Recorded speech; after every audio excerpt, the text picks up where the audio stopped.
আমাদের এই সুস্থির এবং সাবলীল অগ্রযাত্রার পথে অনেক অন্তরায় তৈরি করতে পারে এবং তৈরি হচ্ছে। আমরা যে পরপর অগ্নি সংযোগের ঘটনাগুলো দেখছি, অগ্নি প্রজ্বলনের ঘটনাগুলো দেখছি এবং আরও নানাবিধ যে ঘটনাগুলো চারিদিকে আইন শৃঙ্খলার পরিস্থিতি কৃত্রিমভাবে অবনতি করার জন্য যে বিষয়গুলো আমরা যে ছবিগুলো আমাদের সামনে ভেসে উঠছে, তো সেগুলো তো আমরা জানি যে আমাদের এই প্রক্রিয়াটাকে ব্যাহত করারই একটা প্রচেষ্টা। আমি যে কথাগুলো আপনাদের সামনে বলছিলাম যে এই এই বিষয়গুলো অনেক, আমি বলেছি যে দ্বিমত, ডিবেট, বিতর্কের মধ্যে দিয়েও কিন্তু যারা রাজনীতিতে সক্রিয় এখন তারা প্রায় সবাই এবং অনেকেই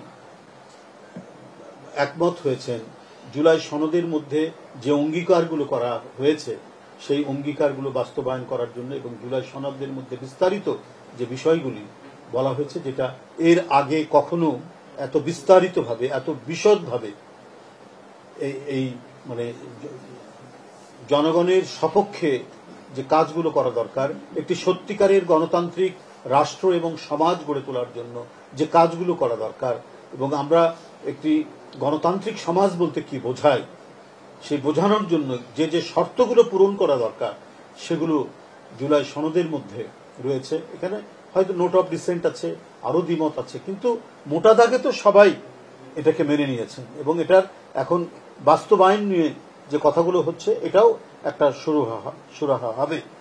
যাদের বিরুদ্ধে অভিযোগ রয়েছে সেই অভিযোগ তারা প্রমাণ করবেন তারা এই অভিযোগে অভিযুক্ত নন, অথবা আদালত যদি প্রমাণ করে অভিযুক্ত এবং তার জন্য আদালতের যে নির্ধারিত শাস্তি আছে সেই শাস্তি সবাইকে ভোগ করতে হবে।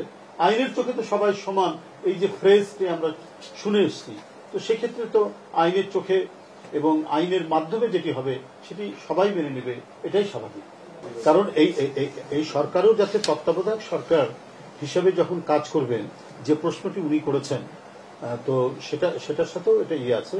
সেই ক্ষেত্রে এই সরকারের মধ্যে যদি কোন রাজনৈতিক দলের সম্পর্কিত কোন লোক থাকেন তো তাকে তো রাখা যাবে না, কারণ তত্ত্বাবধায়ক সরকারের কনসেপ্টটা হচ্ছে নির্দলীয়।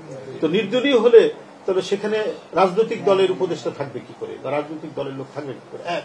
দুই নম্বর হচ্ছে যে সমস্ত কর্মকর্তারা বিগত 15-16 বছর নানা ধরনের অপকর্মের সাথে জড়িত, ফ্যাসিস্টদেরকে রক্ষা করতে গিয়ে যারা বেআইনি কাজ করেছে, তাদেরকে প্রশাসনে রেখে তো অবাধ সুষ্ঠু নির্বাচন হবে না। এদেরকে চিহ্নিত করা, এবং চিহ্নিত করা মানে এটা তার লুকোনো লোক নন, তারা তো গোপনে থেকে করেননি, তারা তো প্রকাশ্যেই করেছেন অনেকে।